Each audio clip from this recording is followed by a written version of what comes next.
Georges Kichman, célèbre avocat du barreau français, a donc tiré sa révérence. La nuit passée, donc celle de lundi à mardi, il restera pour de très nombreuses années encore un des avocats dont on va se souvenir, par exemple, à l'instar d'un Jacques Vergès, disparu depuis maintenant déjà quelques années. Celui qui était connu pour avoir toujours un bon mot s'en est allé maintenant il y a donc quelques heures de la manière dont il redoutait depuis maintenant 2019, depuis qu'il avait de très gros problèmes de santé cardiaque.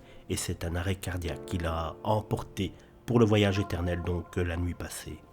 Ces derniers mois d'ailleurs, quand on lui demandait comment il se portait, Georges Kichman répondait invariablement comme un homme qui va mourir. Il y avait certes donc dans cette réponse un brin d'humour, une invitation à être consolé, mais ce qui n'était pas fin, c'était la mort qui s'était bel et bien installée donc au cœur de ses préoccupations. J'attends le saut final, ajoutait-il dans un entretien au Monde en décembre 2020, en affichant une sérénité mais en ne l'éprouvant absolument pas, même si j'ai une vie magnifique, disait-il encore.